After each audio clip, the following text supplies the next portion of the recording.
It's strange how a single moment, a single gesture from a stranger can change the direction of your entire life. I didn't believe that until the night I walked into a small 24-hour diner on a street in Portland, carrying more loneliness than I could admit to anyone, even myself.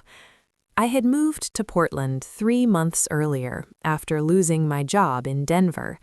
It wasn't just the job I lost. I lost the rhythm of my life, my friends, my routines, my small comforts, like knowing which cafe made the best coffee or which grocery store line moved the fastest. Everything familiar was gone, and in the new city, everything felt bigger, colder, and strangely quiet. My apartment was small and damp, the kind where you can hear every passing car and every neighbor's footsteps, but the silence inside it was louder than any noise outside. Most days I told myself I was fine. I kept busy with job applications, emails, long walks around the neighborhood pretending I was exploring, when in reality I was just escaping my thoughts. But nights were the hardest. That's when everything caught up to me. The fear, the uncertainty, the exhaustion of pretending I was stronger than I felt. On one of those nights, when the loneliness felt heavier than usual, I put on a jacket and stepped outside without thinking. I didn't know where I was going, I just needed to get out, to breathe air that wasn't filled with the weight of my own thoughts. After walking aimlessly for almost 10 minutes, I found myself in front of a small diner that looked like it hadn't changed since the 80s. A flickering neon sign buzzed above the door. Through the window, I could see a few empty booths, a couple of people sitting quietly, and warm yellow lights that felt almost inviting. I pushed the door open and a small bell jingled, a soft, familiar sound in a life that felt anything but familiar. The diner smelled like coffee, maple syrup, and something fried. I slid onto a stool at the counter and ordered the cheapest thing on the menu, a cup of hot tea. The waitress, a middle-aged woman with tired eyes but a kind smile, placed the cup in front of me and asked gently, "Rough night?" I nodded, trying not to let the worry in my chest show on my face. She didn't push further, she just walked away, giving me the space I didn't even know I needed. I sat there, staring at the steam rising from the cup.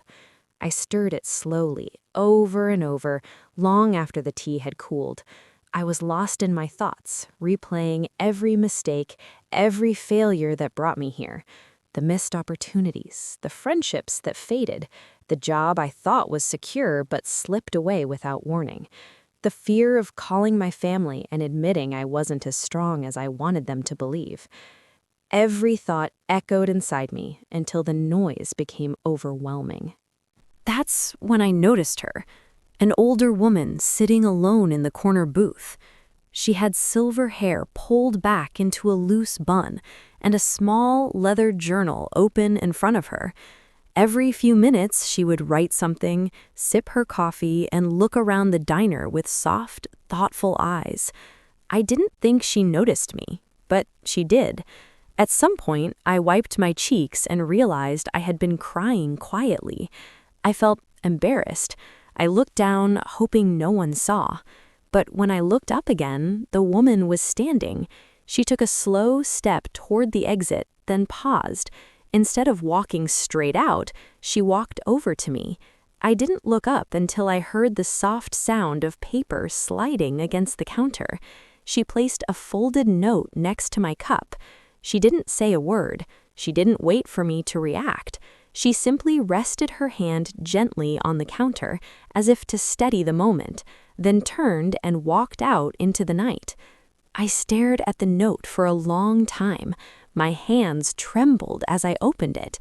On the small piece of paper, in delicate, shaky handwriting, were 5 words: "You're stronger than you think." That was all. 5 simple words. But they hit me with the force of everything I'd been trying to hold inside. I felt my chest tighten. My eyes filled again. But this time, the tears didn't come from sadness. They came from something I hadn't felt in months, something gentle, something warm. Someone, a complete stranger, had looked at me, really looked at me, and seen something I had stopped believing was there: strength. I rushed outside, hoping to catch her, to thank her, to understand why she chose me out of everyone she could have noticed. But she was gone. The street was empty. Only the neon diner sign was still glowing, flickering softly in the night. That night, when I returned to my apartment, I taped the note above my desk. Every morning, it was the first thing I looked at. Every night, it was the last thing I saw before turning off the light. And slowly, very slowly, something inside me started to shift. I began applying for jobs with more confidence.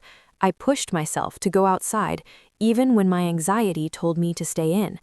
I started exploring the city with curiosity instead of fear. I wasn't healed, not yet, but I was changing. Weeks passed, then months. Eventually, I found a job. Nothing big, just a position at a small local office, but it was enough to give me stability, enough to make me feel like I was rebuilding my life, piece by piece. I made a few friends. I started recognizing familiar faces around the neighborhood. The city that once felt cold and intimidating slowly began to feel like somewhere I could belong. One rainy evening, about 4 months after receiving that note, I felt a pull to return to the diner. I don't know why. Maybe I wanted to feel connected to the moment that changed me. When I walked inside, everything looked the same. Same booths, same lights, same soft bell above the door. But this time, something felt different. I wasn't the same person who had walked in crying months earlier. Thinking too much, I reached into my satchel at the same stool, ordered a tea just like before. As I waited, I noticed a young man sitting a few seats away at the counter. His shoulders were tense, his eyes were red, his hands trembled slightly as he held his coffee. I didn't know his story, but I recognized the look. I had worn that same expression, quiet, hopeless, lost. Without the notebook, tore out a page, wrote the same 5 words that had once saved me. I folded the paper gently and slid it toward him. He looked at it, confused, then looked at me. I gave him a small, steady smile. He opened the note slowly. I watched his expression change. Surprise, then confusion, then something softer, something familiar, something like hope. I didn't stay to see what he did next. I stood up, paid for my tea, and walked out into the rain. The city lights blurred through the drops, and for the first time I realized something important. The woman who helped me had no idea how deeply her words had changed me, and I would never know how my gesture might change someone else. But maybe that's the beauty of kindness. It doesn't need recognition. It doesn't need a spotlight. It just needs to be shared, quietly, honestly, from one human heart to another. That night, as I walked home, the rain felt lighter, the city felt warmer, and my steps felt steadier. Because sometimes the smallest spark of hope doesn't just light up your own darkness, it becomes a flame you carry forward, passing it from one stranger to the next.